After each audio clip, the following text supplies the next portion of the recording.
Пәк емес екен, қыз емес екен деген әңгімені сіз де естіген шығарсыз. Ал сізіңше қызықты тексеру мүмкін бе? Және ол қаншалықты маңызды? Естеріңізде болса, Әл-Фараби атындағы Қазақ ұлттық университеті студенттерінің жеке мәліметтері мен дәрігерлік құпия деректері желіде тарап кеткен еді. Ол ақпаратта студент қыздардың пәктігі туралы мәлімет те болған.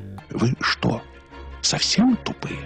Қыз баланың құқығын бұзатын бұл пәктік ұғымының не екенін, оның неге қыздың қадірін бағалайтын норма болып қалыптасып кеткенін, және бұл қылмыс екені жайлы толығырақ талдаймыз.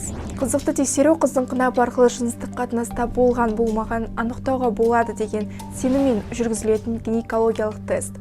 Оның көп тараған екі әдісі бар. Қынаптың мөлшеріне жыртылуын тексеру және two fingers тест қынапқа бір немесе бірнеше саусақты енгізу арқылы қынап қабырғасының әлсіздігін өлшеу.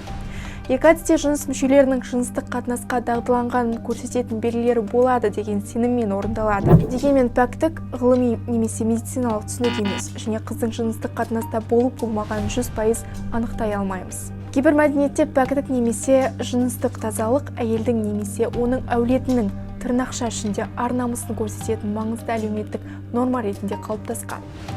Біріккен ұлттар ұйымының дерегінше қыздың пәктігін тексеру кем дегенде 20 елде – Ауғанстан, Египет, Үндістан, Иран, Палестина, Оңтүстік Африка, Түркияда құжатталған. Бұл Канада, Испания, Швеция және Нидерланды сияқты батыс елдерінде де кездеседі екен. Кей елдерде тіпті бұл нормалар тұрмыс құрудан бөлек жұмысқа тұру үшін пәктігіңді дәлелдейтін тест тапсырумен құжатталған. Көптеген әйел тест нәтижесі нашар болса өз-өзіне қол жұмсауға ұмтылуы немесе намысы үшін өлтірілуі мүмкін.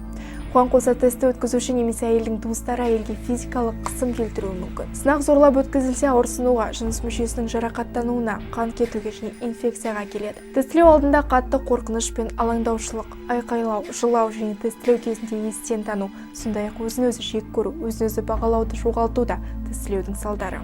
Және ұят пен абыройсыздықты тудыратын теріс тест нәтижесінен неке бұзылуы, жұмыстан қуылу секілді әйелге әлеуметтік қысым тағы бар.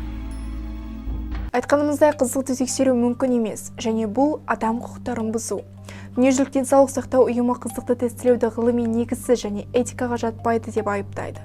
Және 17 зерттеуді қамтитын 2017 жылы жүргізілген жүйелі шолу қызықты тексеру пәктік мәртебесін дәл көрсете алмайды және пәктікті тексеруге мүлдем тыйым салу керек деп тапқан. Қызықты тексеру әйелдің өз денесіне деген автономиясын, жеке өміріне қол сұғылмаушылық пен қадір-қасиетіне деген құқықтарын бұзады.